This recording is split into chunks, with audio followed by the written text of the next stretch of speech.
Ja sam Goran Juk. 2012. sam završio smjer tehničar za logistiku i špediciju. Od te godine radim u struci, a neka od zanimanja koja vam nudi ovaj smjer su vođenje skladišta, znači ulaz-izlaz robe, organizacija transporta, prodaja, pošta, financijske institucije i tako dalje.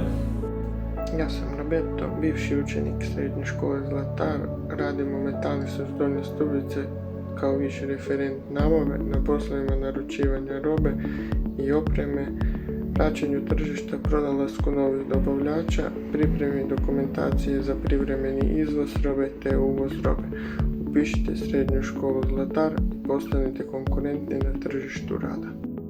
Bog, zovem se Margareta Živičnjak i bivša sam učenica srednje škole Zlatar. Nakon srednje škole upisala sam logistiku pri Fakultetu prometnih znanosti gdje trenutno radim kao asistent. Zašto bi vam preporučila srednju školu Zlatar? Zato jer su tamo svi susretljivi i veseli. A to je vrlo važno za vas buduće učenike. A zašto bi vam preporučila logistiku? Pa zato jer se logistika nalazi svuda oko nas.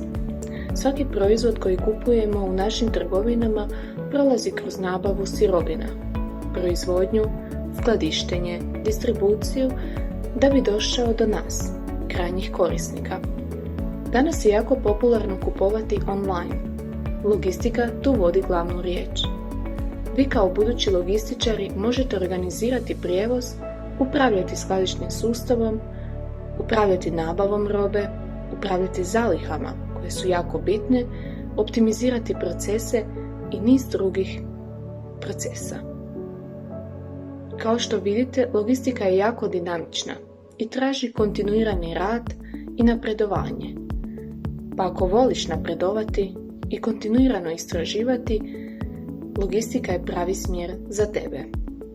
Zato odaberi srednju školu Zlatar i nećeš požaliti. Ja nisam.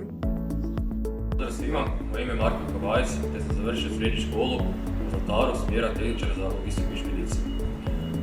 Trenutno radim kao skladištar u tvornici kartonske ambalaže, valoviti papir i duvan. Znači, moje zanimanje, radno mjesto je jako zanimljivo.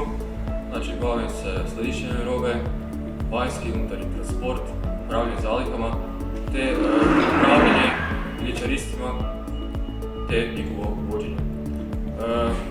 Znači, u srednjoj školi Zlatar mi je bilo jako dobro, zanimljivi predmeti, pogotovo način na koji profesor prenosi svoje znanje.